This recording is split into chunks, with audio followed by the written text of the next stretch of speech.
Assalomu alaykum hurmatli do'stlarim, qavmlar va qarindoshlar. Haqiqatan bu yil bizlar bir narsalarni ko'rdik.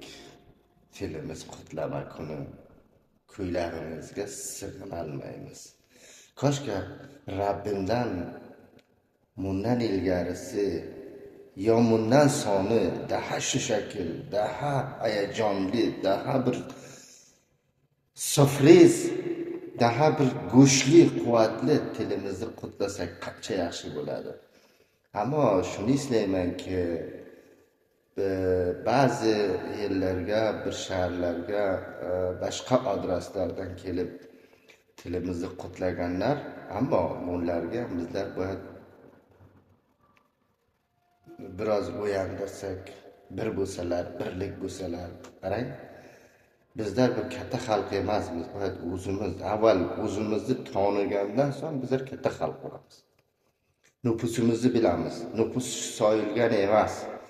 Bizlarning nufusimizni soyilgan emas. Agar soysak, bizlar u vatanga, u to'froqqa, agar sizlar istagan to'froqqa bizlar %50 toshiymiz.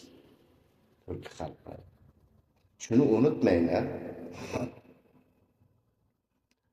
Bu bizlarga har kundan farloq va yaxshi bo'ladir. Ammo shu bizlar ulug'vorlarimizdan shuni istaymizki, to'rtta yigitki haqiqatan til uchun kurashadi va kulturi va turasi uchun kurashadi. Shularni sizlar yanlış bir yo'lga toshimanglar. Har bir yigitlar xudjush qo'zg'alon ichiga kelgan tili uchun kurashadi.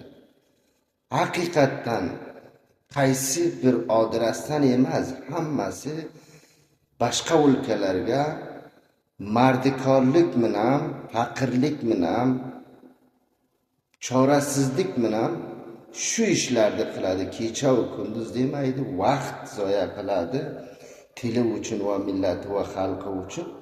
Ammo shuni sizlar yanlış qilmangizlar. Bir dastak, bir qo'llab, bir yordamchi bo'lingizlar. Mana buni kelib to'rtta yigitki bilmagan, johil, aqli mantig'i yetishmaydi, til nimadi, to'ra nimadi, yo qaranglar, sizlar bizlarga ko'p narsalarni yanlış o'rgandik. Qaranglar, kelamiz, akani lolo deb o'rgatgan.